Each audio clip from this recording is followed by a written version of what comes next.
Ya, baik. Coba di-share screen dulu ya.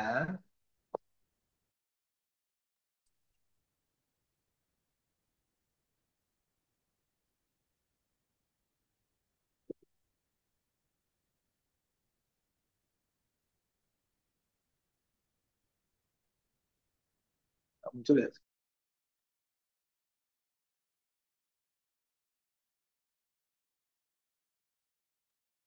Di sini apakah sudah terlihat, dokter? Ya, sudah. Baik, dokter.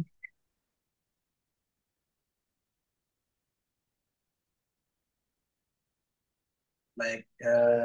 Ini adalah perkuliahan tentang antenatal care dengan kualitas yang tinggi ya. Jadi ANC itu, adik-adik saya oke ya. Jadi ANC itu adalah perawatan kehamilan ya dengan tujuan untuk meningkatkan eh, hasil atau luaran ibu dan bayi ya. Oke, naik lagi slide. Nah, jadi pada tahun 2016 ya, pedoman ini eh, menyampaikan bahwa ANC dilaksanakan minimal sebanyak 6 kali ya. Jadi ini pedoman terbaru yang bisa adik-adik pakai ya. Jadi saya tampilkan ini, jadi adik bisa download. Ini bisa di-download secara gratis ya di website Kementerian Kesehatan yang sebelah kanan ya. Nah, oke, jadi adik-adik bisa download ya. Dan itu adalah panduan eh, edisi yang paling baru ya. Jadi yang edisi ketiga. Kalau yang edisi kedua itu sudah yang lama. Jadi kalau saran saya, ketika sudah ada edisi terbaru, bacalah edisi yang paling baru gitu ya. Jadi ANC dilaksanakan minimal 6 kali. Jadi seorang ibu hamil itu harus melakukan antenatal care paling tidak minimal 6 kali dalam satu periode kehamilan. Jadi eh, peran adik-adik nanti sebagai GP atau dokter umum adalah untuk eh, apa ya semacam berkolaborasi ya dengan sejawat bidan dan dengan dokter spesialis objin. Nah lanjut next. Jadi eh, next slide ya. Oke. Jadi kapan saja sih sebetulnya ibu-ibu itu harus kita berikan waktu untuk ANC kan begitu ya. Nah, jadi eh ini next aja deh, next ya. Ini nggak terlalu penting ya. Nah, next lagi, next. Nah, kita bahas lagi ya. Jadi apa sih tujuannya dilakukan perawatan prenatal atau antenatal ya? Nah, tujuannya adalah yang pertama adalah melakukan penilaian atau estimasi terhadap usia kehamilan yang akurat. Jadi usia kehamilan itu kita bisa lakukan penilaian yang tepat jika kita memiliki data-data yang cukup baik. Jadi begini, untuk menentukan usia kehamilan kita harus menggunakan data hasil USG pada trimester 1, kemudian disandingkan ya atau diselaraskan dengan taksiran persalinan menurut eh, hari pertama mens terakhir ya atau HPHT ya. Jadi adik-adik nanti akan menggali data dari pasien terkait dengan kapan hari pertama haid terakhir pasien. Nanti akan dicocokkan dengan USG pada trimester 1. Kemudian yang kedua adalah melakukan identifikasi risiko penyakit-penyakit pada ibu, baik pada ibu maupun janin. Begitu juga dengan risiko kematian ibu. Nah, kita bicara tentang kematian ibu dan janin. Di Indonesia, angka kematian ibu dan janin itu angka kejadiannya masih cukup mengkhawatirkan ya. Jadi kita masih cukup tinggi di Asia. Kalau tidak salah saat ini yang ketiga tertinggi ya, setelah India dan satu lagi saya lupa ya, Cina ya, yang pokoknya negara yang besar-besar ya. Nah, jadi bagaimana kita bisa meningkatkan mutu layanan antenatal care tujuannya adalah untuk menurunkan angka kematian ibu dan bayi. Jadi visi ini saya tekankan ke adik-adik bahwa kita memiliki visi yang sama dalam hal membantu untuk menolong ya, menolong ibu dan bayi agar bisa melahirkan bayinya dengan sehat dan ibunya juga bisa merawat bayinya dengan sehat. Nah, kemudian penting sekali untuk melakukan evaluasi secara berkesinambungan terkait dengan status kesehatan ibu dan janinnya. Begitu juga promosi kesehatan, pendidikan, kemudian dukungan dan pengambilan keputusan bersama eh, sebaiknya dilakukan pada saat antenatal care ya. Intinya adalah kita harus melakukan penilaian persalinan, penilaian kehamilan yang komprehensif dan berkualitas tinggi yang akan diberikan pada semua ibu hamil tanpa memandang status apapun. Next. Nah, jadi kunjungannya itu yang pertama adalah K1. Kontak pertama kita dengan ibu hamil pada trimester 1 harus dilakukan sedini mungkin. Paling bagus adalah sebelum usia kehamilan 8 minggu. Ya. Nah, tujuannya apa? Next. Nah, ini keempat ya. Kunjungan keempat itu adalah kontak ibu hamil selama minimal 4 kali. Ini yang lama nih, Dek. Kita langsung ke yang 6 aja ya. Ini saya masih ambil yang lama. Nah, ini ke 6. Jadi ini yang dipakai deh ya. Jadi 2 kali pada trimester 1 ya. Jadi tujuannya satu pada saat seawal mungkin di bawah 8 minggu. Yang kedua adalah pada saat kehamilan antara 8 sampai 13 minggu ya. Sekali lagi saya tekankan bahwa pemeriksaan USG pada kehamilan trimester 1 itu dilakukan 2 kali, yaitu pertama kali sedini mungkin sebelum 8 minggu, yang kedua adalah setelah 8 minggu, jadi 8 sampai 13 minggu. Nah, kemudian pemeriksaan pada trimester kedua itu dilakukan sebanyak 1 kali ya. Kemudian trimester 3 dilakukan sebanyak 3 kali. Nah, apa itu trimester ya? Trimester itu adalah ibu hamil dibagi menjadi 3 termin kehamilan.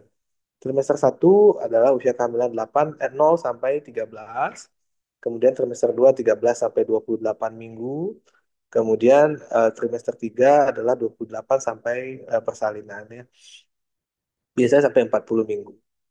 Nah, tujuan dilakukan ANC adalah eh, kita melakukan penilaian atau penapisan terkait kemungkinan adanya faktor risiko kehamilan ya.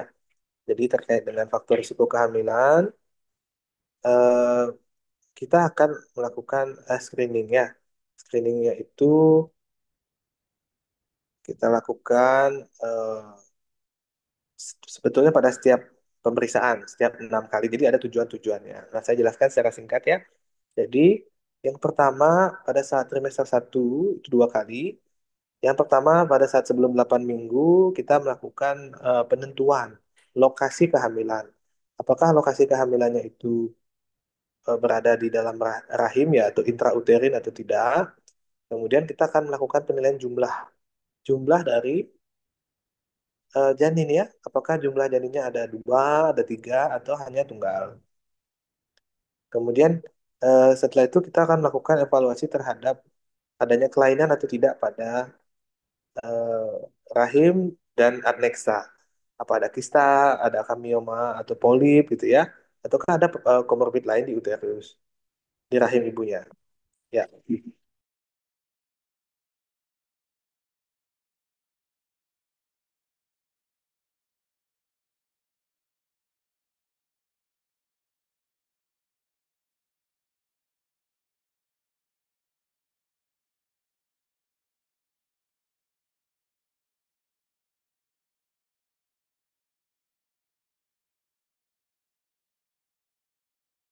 Ya, izin saya lanjutkan deh ya. Baik, jadi untuk kehamilan 8 sampai 13 minggu itu kita akan melakukan penilaian terhadap penentuan usia kehamilan ya. Penentuan usia kehamilan itu menggunakan penilaian pengukuran CRL. CRL itu kepanjangannya Crown Ram Length atau panjang panjang dari kepala sampai dengan bokong janin ya.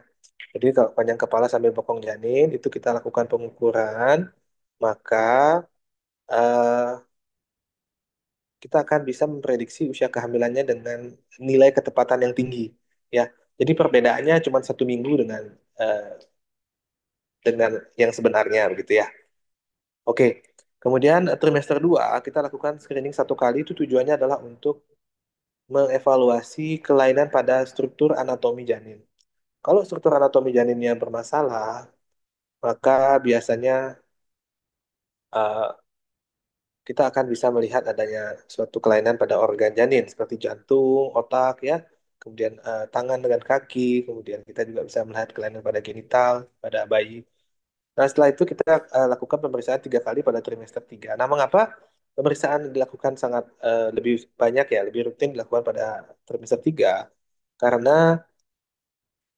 pada trimester 3 cukup banyak patologi kehamilan yang bisa ditemukan, mulai dari jumlah air ketuban yang sedikit atau terlalu banyak, kemudian kita lihat bisa ada karena suatu kelainan dari letak plasenta ya, bisa juga akibat adanya lilitan tali pusat misalnya ya, atau juga bisa akibat malposisi, malpresentasi janin, misalnya bayinya presentasi bokong, presentasi selain kepala ya. Oke, kemudian lanjut kan? Next.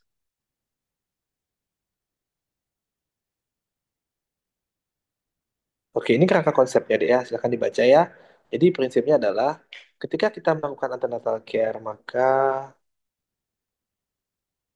akan tampak masalah-masalah kalau kita lihat dari masalah gizi, kemudian masalah penyakit menular, gangguan jiwa pada ibu, dan penanganannya harus dilakukan secara komprehensif, tidak hanya oleh dokter, tapi oleh bidan juga, dan bisa, bisa juga kalau ada misalnya masalah pada gizi, kita bisa konsul dengan ahli gizi, eh, dan juga bisa ke departemen lain, misalnya kehamilan dengan gangguan jiwa gitu ya, bisa juga konsultasi ke bagian psikiatri, atau bisa kehamilan dengan diabetes mellitus ke dokter spesialis penyakit dalam, seperti itu ya. Dan targetnya sama, itu adalah persalinan yang aman dan perawatan bayi baru lahir yang baik. Next. Nah, ini standar minimal. Adik-adik kalau nanti bekerja di puskesmas atau kepanitraan klinik di puskesmas, maka adik akan melakukan antenatal care yaitu 10T. Nah, apa sih yang dilakukan pada itu? Ini adalah slide utama nih, 10T ini. Jadi, apa sih yang kalian kerjakan? Adalah satu, melakukan penitimbang pada berat badan dan mengukur tinggi badan ibu. Jadi, kita melakukan pemeriksaan antropometri pada ibu hamil. Jadi, ini kalau memberikan banyak informasi ya. Mulai dari peningkatan berat itu, kita harapkan juga sesuai ya. Jadi, pada saat tiap trimester itu kita punya nilai ambang normal, peningkatan berat badan normal pada ibu. Kemudian kita mengukur tekanan darah. Tekanan darah itu diukur untuk mendeteksi adanya suatu potensi eh, hipertensi dalam kehamilan yang bisa kita kategorikan sebagai preeklamsia. Kemudian dilakukan penilaian status gizi ya. Status gizi ini dilakukan pengukuran dengan mengukur lingkar lengan atas, kemudian mengukur tinggi puncak rahim, kemudian menentukan presentasi janin dan denyut jantung janin ya. Kemudian screening status imunisasi juga dilakukan dengan pemberian tetanus dan kita berikan imunisasi tetanus dan difteri atau TB. Nah, saya bahas sedikit ya. Jadi nomor 3 untuk lila itu adik bisa ukur di lengan baik atau kanan ataupun kiri ya. Dan nanti akan dilakukan penilaian. Kalau lilanya kecil ya, eh, misalnya kalau kita ukur pakai alat ya lila. Jadi ada meteran ya. Jadi meteran itu penting harus ada di tempat praktek ya. Jadi kalian bisa ambil meteran, kemudian diukur pada ibu, kemudian diukur pada lengan, kemudian diukur pada pundus uteri ya. Jadi pundus uteri atau tinggi puncak rahim itu nanti akan memiliki eh, apa ya? Sorry, lila dulu ya, Dek. Sorry. Lila itu di bawah 23,5 itu adalah nilai lila yang eh, tidak normal ya. Jadi itu harus ditingkatkan massa otot dari ibu dengan meningkatkan kalori. Kemudian tinggi puncak rahim itu diukur dengan menggunakan meteran ya. Tujuannya adalah untuk mengetahui estimasi usia kehamilan berdasarkan tinggi kudus dan estimasi berat badan bayi. Begitu. Nah, kemudian presentasi janin dan denyut jantung janin juga bisa kita tentukan melalui pemeriksaan Leopold. Pemeriksaan Leopold adalah pemeriksaan fisik yang terdiri dari 4 komponen, yaitu Leopold 1 ya, Leopold 2, 3, dan 4. Leopold 1 itu kan menilai bagian yang berada di fundus. Leopold 2 menilai bagian yang berada di lateral kanan kiri. Kemudian Leopold 3 dan 4 menilai bagian ada di bawah. Nah, kemudian baru kita lanjut ke screening imunisasi ya. Jadi, ibu hamil itu sekarang wajib melakukan imunisasi tetanus dan difteri. Dan sekarang sedang dikembangkan adalah imunisasi terhadap vaksin influenza pada ibu hamil. Nah, setelah itu diberikan juga nomor 7 adalah pemberian tablet tambah darah minimal 90 hari untuk mencegah anemia. Kemudian kita lakukan tes laboratorium wajib pada ibu hamil itu adalah pemeriksaan darah lengkap, pemeriksaan golongan darah, ya, kemudian pemeriksaan triple eliminasi yang terdiri dari pemeriksaan hepatitis B, kemudian sifilis, kemudian pemeriksaan HIV. Nah, kita juga lakukan screening pada pemeriksaan laboratorium gula darah sewaktu, begitu juga dengan pemeriksaan urin lengkap. Jadi kita melakukan screening semua itu tujuannya adalah untuk mengetahui apakah ibu ini punya resiko anemia atau tidak, mempunyai resiko kencing manis atau tidak, kemudian resiko terkait dengan penyakit infeksi, ya. Jadi kita harus cari tahu. Nah, kemudian tata laksana sesuai dengan penyebab. Ketika ketemu suatu kelainan, maka kita harus lakukan tata laksana sesuai penyebab dan kita akan lakukan juga temu bicara. Nah, temu bicara jika terdapat masalah ya kita akan lakukan penilaian-penilaian seperti itu.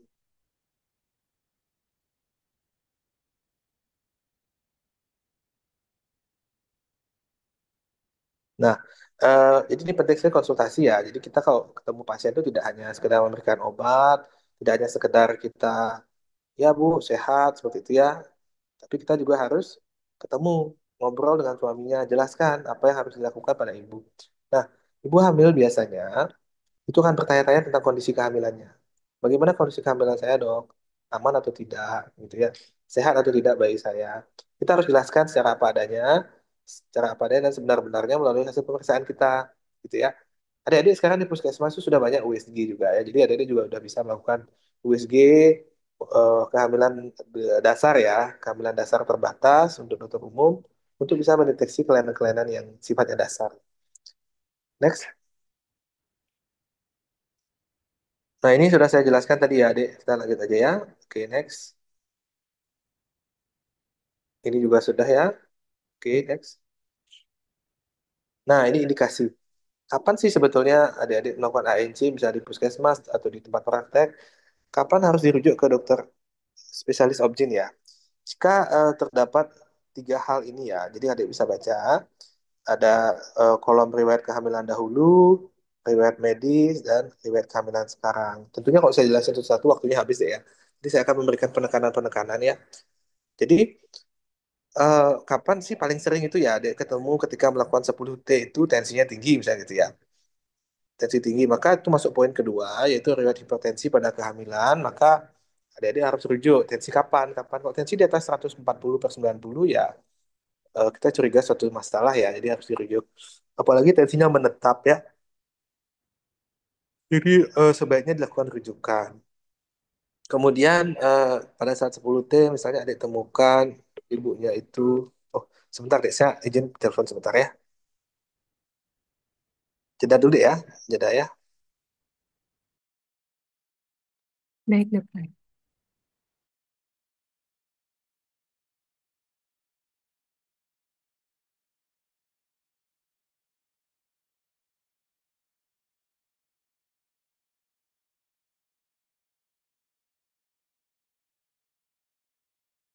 Istirahat. Baik, jadi kita bahas bahwa apa saja indikasi merujuk ke dokter. Kalau kalian nanti praktek di lapangan sebagai seorang dokter umum, maka indikasi berikut adalah menjadi indikasi yang sangat penting untuk merujuk. Dari 10T itu tentunya adik-adik harus bisa menggali secara mendalam dan detail terkait dengan keluhan-keluhan yang ada di layar ya. Jadi tanyakan, semua tanyakan ya.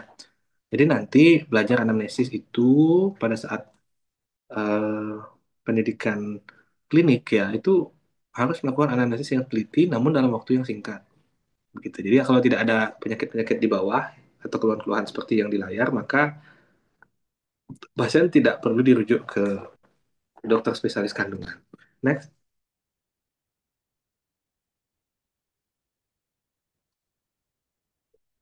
Baik, ini adalah kunjungan kehamilan pada saat trimester satu. Jadi Anda bisa lihat ya bahwa pada kehamilan di bawah 14 minggu, seperti saya sampaikan tadi, menentukan lokasi kehamilan sangatlah penting.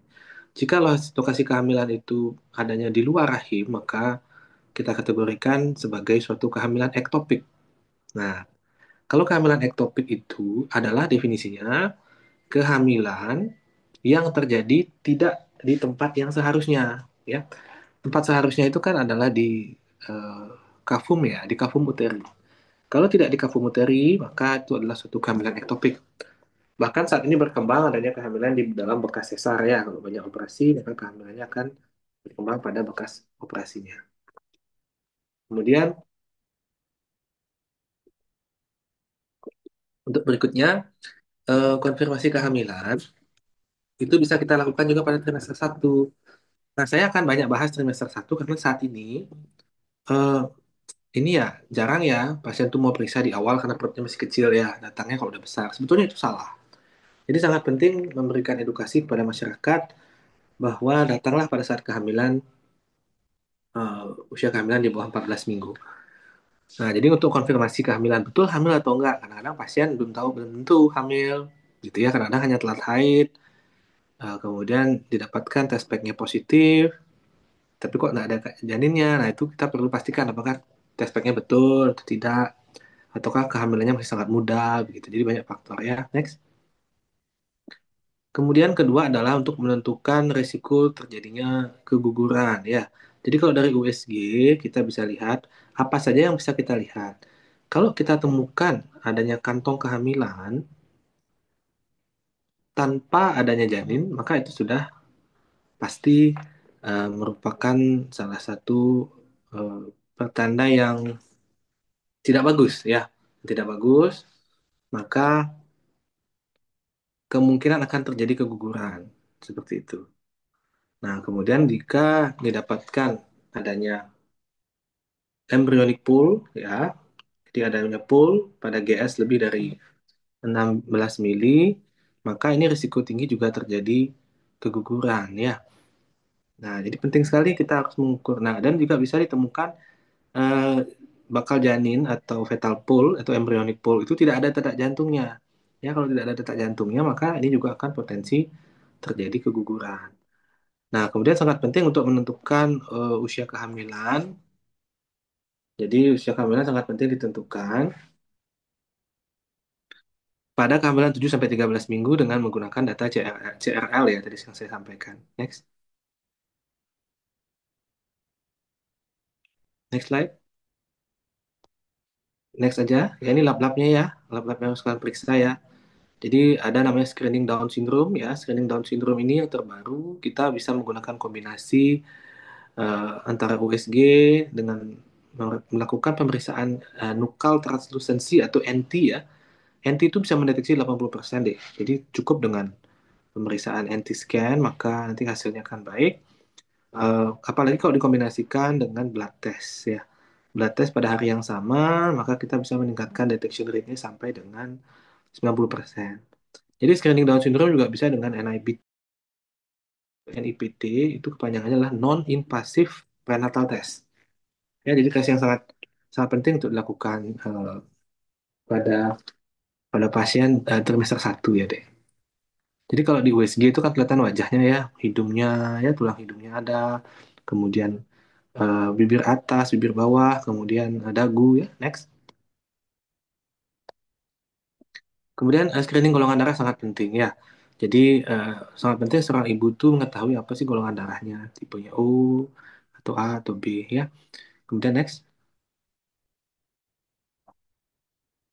Kenapa penting golongan darah? Karena pada saat persalinan itu akan cenderung ada potensi terjadi perdarahan pasca salin. Jadi kita harus pastikan semua ibu tuh mengetahui apa golongan darahnya sehingga kita bisa memberikan atau mempersiapkan produk darah untuk jaga-jaga ketika terjadi suatu perdarahan. Juga kita bisa memprediksi terjadinya suatu anemia hemolitik akibat suatu resus resus incompatibility. Nah, kemudian prevalensi anemia. Nah, jadi kalau dari lab itu kita pentingnya mengecek HB, tapi tidak hanya HB deh ya, tapi kita juga cek hematokritnya, MCV-nya, kemudian ferritinnya. Jadi tiga ini penting dicek, empat ini penting dicek untuk mengetahui apakah ibu hamil itu akan menderita anemia atau tidak. Baik, seperti itu. Nah, kalau kita di Indonesia, angka kejadian anemia itu termasuk sangat tinggi ya. sekitar 35% lebih ya. Eh, dan itu di Asia itu 12,8% dan Indonesia merupakan penyumbang yang cukup besar ya karena negara kita kan negara berkembang dengan jumlah penduduk yang sangat banyak. Bahkan di Kabupaten Buleleng pun saya secara pribadi melakukan suatu studi juga menemukan bahwa angka kejadian anemia pada kehamilan itu cukup tinggi ya, terutama pada daerah pegunungan, pedesaan ya, seperti itu. Lanjut,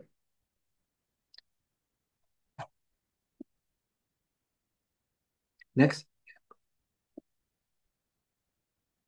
Mohon izin sebentar, dokter.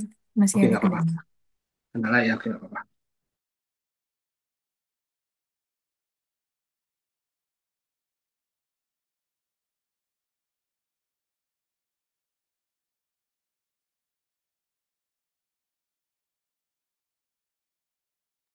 Mohon izin, dokter, untuk full screen-nya sedang terkendala. Kalau seperti ini, apakah tidak masalah ini, dokter?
Mohon izin, dokter, untuk share screen-nya apakah sudah terlihat, ya, Eh, dok? izin, Dek. Maaf, sepertinya belum terlihat. Oke, sudah.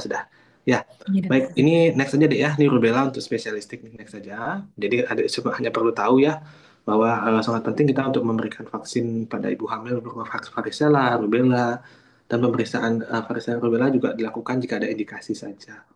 Kemudian ini penting, pemeriksaan protein urin dan urin culture. Jadi pemeriksaan protein urin itu penting untuk melakukan screening preeklamsia. Preeklamsia adalah suatu kondisi di mana terdapat tekanan darah yang tinggi pada ibu hamil, ya. Kemudian kita biasanya konfirmasi dengan pemeriksaan urin. Jika didapatkan protein urin yang bocor pada eh, kandung kencing ya, maka kita bisa memprediksi terjadi suatu keterlibatan ginjal gitu ya, di ginjalnya bermasalah sehingga memerlukan penanganan khusus seperti apakah kita lakukan terminasi kehamilan ataukah kita lakukan manajemen konservatif ya. Nah, kemudian untuk pemeriksaan kultur urin ini dilakukan pada pasien-pasien dengan ini ya, pada pasien-pasien dengan eh, kecurigaan ISK atau infeksi saluran kencing. ISK atau infeksi saluran kencing pada ibu hamil itu kasusnya cukup tinggi dan cenderung menimbulkan risiko terjadinya suatu prematuritas.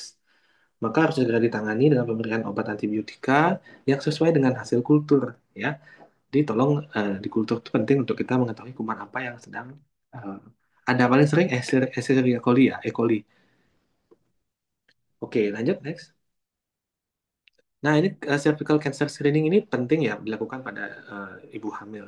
Biasanya ibu hamil itu kita lakukan screening pap smear itu biasanya setelah melewati masa nifas ya. Setelah selesai masa nifas, maka kita lakukan pap smear. Oke. Namun kalau misalnya terdapat suatu gejala, mungkin bisa kita lakukan pada pada saat hamil ya. Dan biasanya hasil abnormal akan mendapatkan penanganan yang berbeda daripada pasien yang tidak hamil. Tentunya pasien hamil tidak akan dilakukan operasi kanker serviks ya, tidak akan dilakukan kemoterapi juga, akan ditunggu sampai dengan persalinan terjadi. Lanjut. Ini triple eliminasi test. Nah, triple eliminasi test ini adalah suatu upaya secara global ya.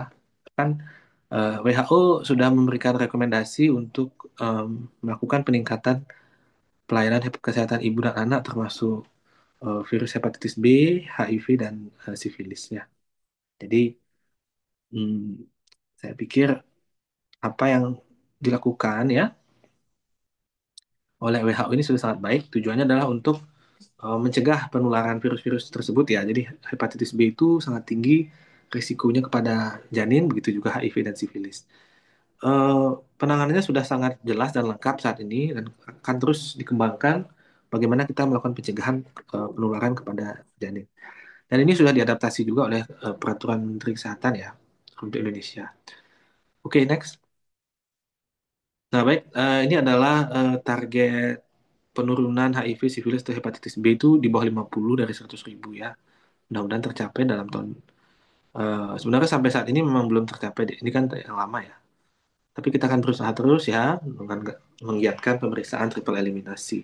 Jadi adik-adik nanti harus mengingatkan pada pasien pemeriksaan ini dan melakukan pengecekan lab secara rutin pada semua ibu hamil. Next. Ini adalah infeksi hepatitis B. Jadi sedikit pengetahuan bahwa ibu hepatitis B kalau kalau sudah dilakukan pengetesan hepatitis B dengan menggunakan eh, HBsAg tes cepat, maka ibu sudah bisa diberikan terapi ya. Terapi yaitu persiapan persalinan dengan backup pemberian hepatitis B imunoglobulin pada bayinya dalam 12 jam pertama pasca melahirkan, atau ibu kita berikan antivirus untuk menurunkan kadar viral load ya. Dan dipertimbangkan ibu juga harus mengecek ini ya hepatitis B virus DNA untuk memastikan bahwa bisa terjadi penurunan ya. Jadi penurunan daripada kadar virus hepatitis B itu akan menyebabkan risiko penularan ke bayi juga menurun. Jadi kalau ada HBsAg reaktif dari lab di puskesmas, maka kita harus lanjutkan dengan HBV DNA dan HBeAg, hepatitis envelope antigen. Itu pemeriksaan yang harus dilakukan.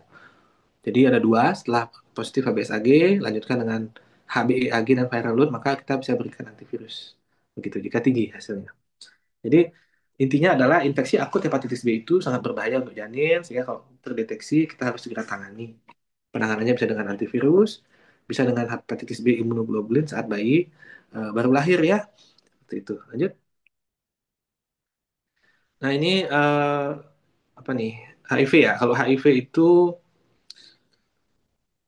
kelihatannya lebih serem deh, tapi penularan HIV itu lebih sedikit daripada hepatitis B. Jadi HIV itu kalau kena ya fatal gitu ya, tapi angka kejadiannya kecil sebetulnya. Jadi nggak belum tentu nih kalau misalnya si ibu hubungan seksual dengan suaminya hepatitis B, apa HIV langsung kena. Tidak. Jadi sekali hubungan seksual tuh potensi kenanya hanya 3% ke bawah, begitu. Jadi kecil sebetulnya, tapi tetap aja risiko ini kan tinggi jika dilakukan berulang-ulang, begitu. Nah, terkaitnya dengan penularan ke bayi. Ketika terjadi persalinan pada seorang ibu dengan HIV, maka risiko tertinggi itu terjadi pada saat persalinan dan melahirkan karena terjadi banyak robekan, terjadi kontak antara bayi dengan pembuluh darah, sehingga akan meningkatkan risiko HIV pada janin. Maka disarankan untuk bayi dengan pada ibu dengan ibu bayi yang dilahirkan oleh ibu dengan HIV itu dilahirkan dengan sesar, dengan operasi sesar ya. Udah sesar itu menjadi pilihan jika virus HIV-nya tidak terkendali. Namun jika HIV itu terjadi dan ibu sudah mengetahuinya sebelum kehamilan, maka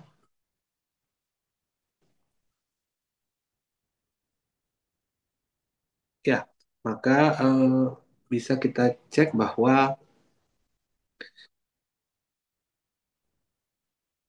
jika ibu sudah memiliki status pemberian obat anti HIV ya atau ARV itu lebih dari 6 bulan dan pemeriksaan viral load dari HIV-nya juga tidak sangat rendah ya bahkan tidak ada, maka ibu diperkenankan untuk melahirkan secara normal gitu ya. Oke, lanjut. Nah, Transmisi vertikal ya, transmisi vertikal itu bisa terjadi eh, saat di dalam janin, kemudian selama persalinan, kemudian juga selama menyusui. Ya, seperti itu. Jadi bisa diberikan eh, pada tiap-tiap tahap ini ya. Jadi kalau menyusui, nah kita bicara menyusui dulu ya. Jadi pada ibu hamil dengan HIV, apakah boleh menyusui gitu ya? Jadi sebetulnya menyusui itu dapat diberikan apabila beberapa syarat terpenuhi. Jadi saya bacakan syaratnya ya.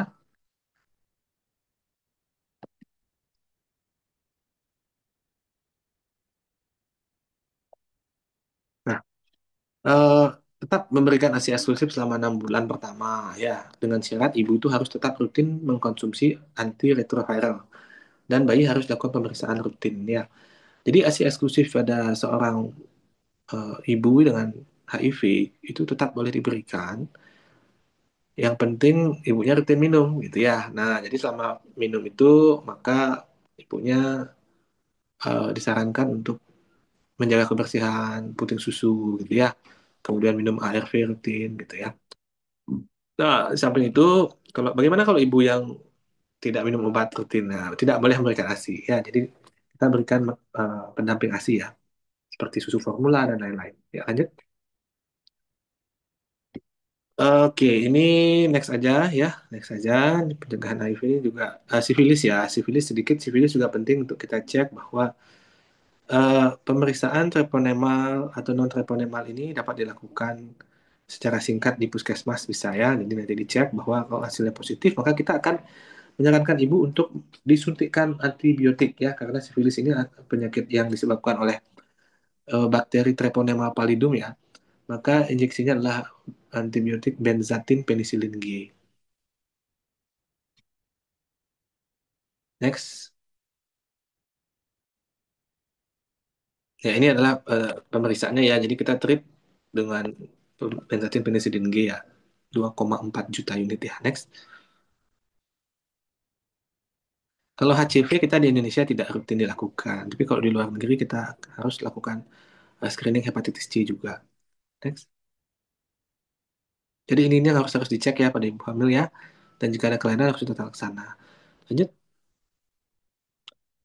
Ini gizi ya, gizi rekomendasi gizi pada kehamilan itu adalah gizi normal ya, 18,5 sampai 24,9 eh, kilogram per meter pangkat 2. Kenaikan berat badan total yang diharapkan itu adalah 11 sampai 16 ya. Dengan laju kenaikan berat badan itu rata-rata kita hitung mulai trimester 3. Ya kalau udah trimester 1 2 sulit ya, berat badan belum banyak naik. Tapi pada trimester 3 mulai 28 minggu peningkatan berat badan normal itu harapannya adalah sekitar 0,45 kilo ya, sekitar setengah kilo per minggu gitu ya. Jadi pasien kan biasanya kontrol tiap bulan, maka sebulan tuh naiknya sekitar 1 kilo ya mestinya.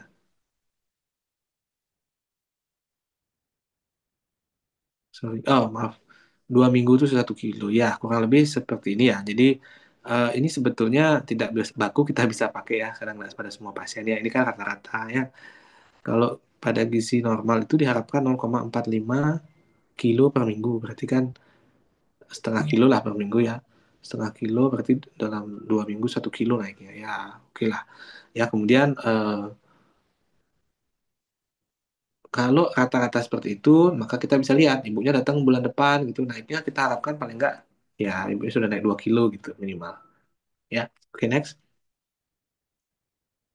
Oke, ini adalah makanan ya pada ibu hamil yang kita perlu ketahui bahwa protein sangat penting, zat besi, asam folat, vitamin, kalsium, dan yodium. Ya, jadi semuanya sangat penting dan terutama zat besi ya. Asam folat kita biasanya akan fokuskan di trimester 1, zat besi dan kalsium bisa kita fokuskan di trimester 2 dan 3. Yodium dan protein di sepanjang trimester ya. Lanjut. Ini suplementasi ya. Suplementasi itu dosisnya adalah kita bisa memberikan preparat ferrous fumarat, ferrous sulfat, ferrous gluconat atau iron dextran, bisa ferric gluconat. Nah, yang rutin bisa diberikan adalah ferrous fumarat atau ferrous sulfat. Lebih bagus ferrous fumarat kalau bisa ya. Cuman yang biasanya banyak di puskesmas adalah SF ya atau sulfat ferrous dengan dosis 65 mg elemental iron per 325 miligram tablet. Jadi itu yang bisa diberikan. Kemudian virus pemarahnya adalah 106, ya 106. Jadi dengan dosis obat yang ada tuh biasanya dia di 325 ya miligram itu ada kandungan elementalnya yang penting. Jadi lebih bagus kasih virus pemarah. Lanjut, kalau pemberian kalsium itu biasa kita berikan 1,5 sampai 2 gram ya. 1,5 sampai 2 gram secara oral dibagi 3 pemberiannya. Jadi biasa kita kasih tabletnya itu 500 miligram kali 3 gitu ya. Next. Nah, ini adalah screening preeklamsia. Jadi adik bisa baca bahwa screening preeklamsia sangat penting dilakukan di awal. Ini adalah tabelnya ada di buku KIA juga ya. Jadi penting yang memperhatikan semua penting ya, tapi yang merah terutama. Apakah ada riwayat preeklamsi sebelumnya, kehamilan multiple, dengan diabetes, hipertensi kronik, ginjal, autoimun, dan APS, serta riwayat IUFD. Ya, itu penting sekali untuk kita screening apakah ada. Jika termasuk dua risiko sedang atau satu risiko tinggi, ibu sebaiknya dirujuk gitu ya. Jika didapatkan MAP-nya lebih dari 90, dapatkan protein satu, ya saran dirujuk saja. Dengan usia ibu lebih dari 35 tahun gitu ya. Next. Kalau untuk screening DM tipe 2 itu kita bisa lakukan dengan melakukan pengecekan HbA1c dan gula darah puasa pada pasien, juga dicek juga tensinya. Kadang-kadang kalau pasien dengan HbA1c di atas 5,7, maka ini potensi terjadi suatu diabetes. Begitu. Kemudian hipertensi juga sering menyebabkan terjadinya diabetes. Kadar HDL, nah ini kaitan dengan lifestyle ya. Kalau lifestyle kita buruk, maka ini akan meningkat. Ya, next. Thalassemia juga penting ya dicek ya dengan konsultan genetik dan pemeriksaan screening pada prenatal. Terutama pada siapa? Biasanya pada pasien-pasien dengan orang tua yang memiliki thalassemia. Jadi kita penting untuk cekkan pada bayinya. Lanjut.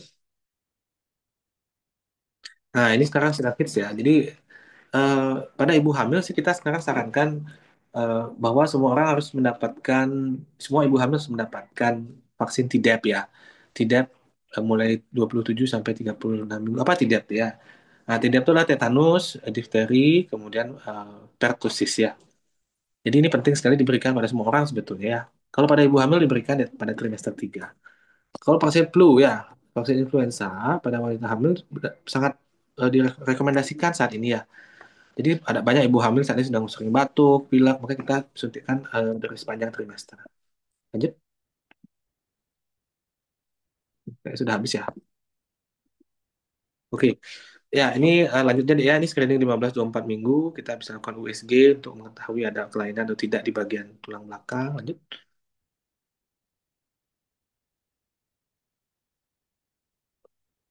next. Ya, next. Ini quadruple test tadi sudah ya, jadi apa-apa saja yang dicek. Jadi screening Down syndrome itu bisa dari hasil USG, kemudian dikombinasikan dengan tes ya, quadruple test. Lanjut, kemudian fetal anatomy scanning ya, pengambilan gambar USG secara lengkap ya. Jadi kita bisa eh, lakukan screening kelainan bawaan janin ya seperti ini. Jadi kita bisa lakukan pada trimester kedua. Lanjut,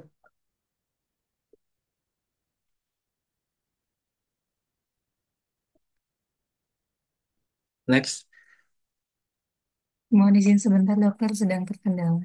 Oh ya, baik. Jadi ada namanya USG petomaternal deh ya. Jadi seorang dokter kandungan yang sekolah lagi menjadi dokter konsultan petomaternal itu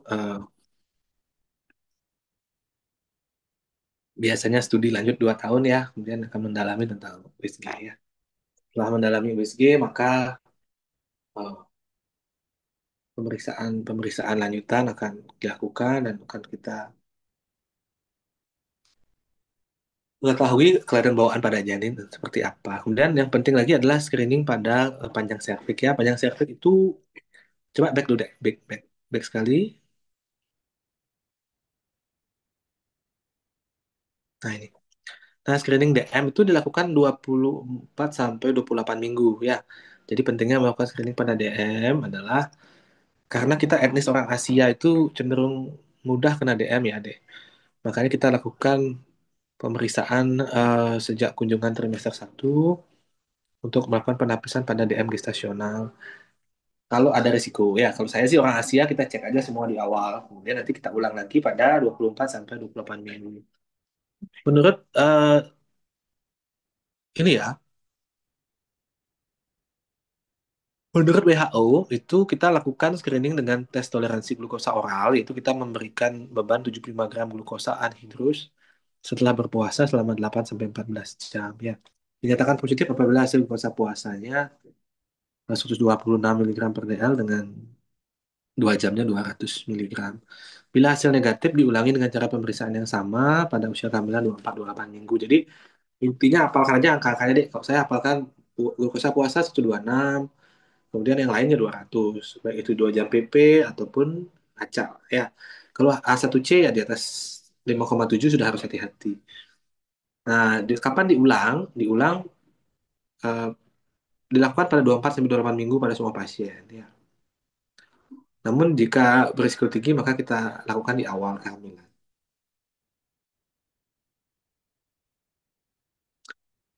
Sebentar deh. Oh, ya sorry sorry terbalik deh.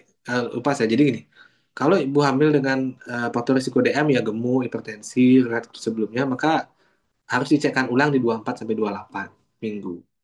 Namun eh, jika jika tidak ada faktor risiko maka dilakukan sekali saja pada kunjungan pertama, gitu ya. Oke, lanjut. Ini adalah bagan ya DM ya. Nah, ini kita lihat. Nah, ini yang saya sampaikan tadi bahwa apakah punya faktor risiko atau ya gitu. Kalau tidak, oh ini yang benar nih. Sorry sorry deh. Ya ini dari beda-beda nih deh ya. Sorry, saya kok ingatnya yang ini. Jadi boleh saja deh ya. Jadi silakan diadaptasi yang mana saja. Dari WHO dan dari Dinkes berbeda. Jadi kalau Dinkes ini, kalau ada faktor risiko sebagai berikut, maka lakukan pada kunjungan pertama ya. Itu yang betul yang di Indonesia ya. Kunjungan pertama. Kemudian kalau tidak ada lakukan di 24-28 minggu. Nah, ini yang saya pahami selama ini ya. Gitu ya. Jadi kalau misalnya dapatkan TTGO-nya positif ya berarti dia adalah suatu DM gestasional. Namun jika tidak maka ya normal ya. Kalau pada pasien pada pemeriksaan pertama didapatkan kadar gula darahnya langsung 200 atau A1C-nya di atas 6,5, maka kita ya tadi 5,7 itu pre-diabetes ya. Kalau di atas 6,5 ya sudah diabetes. Ya lanjut next. Nah ini nggak usah deh, ini lanjut ya. Lanjut. Ini kriteria anemia ya. Anemia itu adalah trimester 1 dan 3 itu adalah 11, trimester 2 adalah 10,5. Ini menurut WHO ya. Jadi kadar Hb minimal yang harus dicapai seorang ibu hamil adalah sekian ya. Agar bisa sirkulasi Hb-nya bagus. Next. 28 sampai 36 minggu. Oke, ini adalah yang terakhir ya. Jadi trimester terakhir itu dilakukan tes IMS ya pada setiap pasien, yaitu HIV, sifilis, chlamydia, gonore pada trimester 3 pada wanita risiko tinggi ya seperti misalnya pegawai ini ya seks komersil gitu ya, melalui pekerjaan yang berisiko. Next.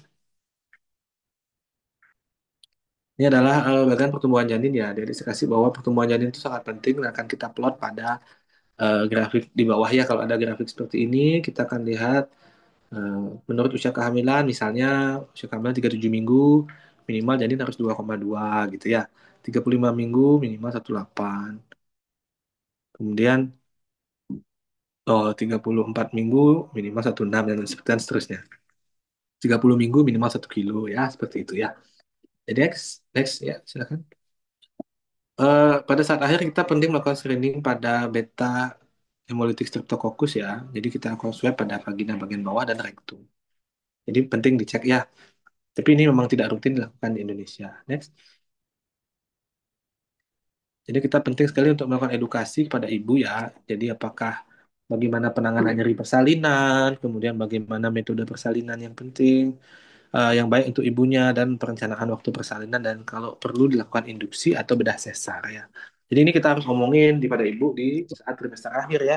Biasanya ibu mulai cemas tuh di trimester akhir mau lahirannya kayak gimana ya.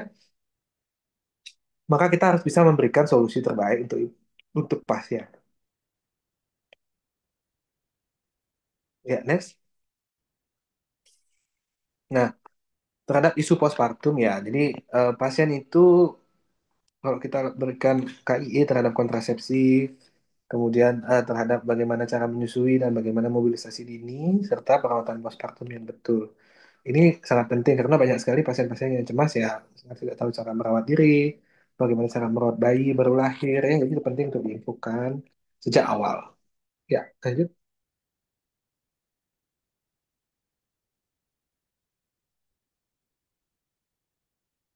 Baik, saya rasa slide-nya sudah habis ya. Next, ada lagi Iya nggak? dokter, sudah habis. Habis ya, oke. Ya, jadi kuliah antenatal care ini sebenarnya kuliah yang sangat banyak ya, Dea. Cuman saya ringkas dalam satu slide dan saya harap ini bisa mewakili apa yang harus kalian ketahui tentang pemeriksaan ini. Jadi adik-adik bisa dalami lagi berdasarkan buku yang sudah saya share di slide itu kan ada buku-bukunya ya. Jadi adik-adik bisa searching lagi. Tapi prinsip-prinsipnya adalah 10T ya sekali lagi ya. Jadi 10T itu tolong betul-betul dikuasai dan adik-adik nanti harus tahu kapan merujuk, kapan tidak. Seperti itu. Oke. Baik, Des, silakan ya kalau ada diskusi ya. Boleh tanya, silakan.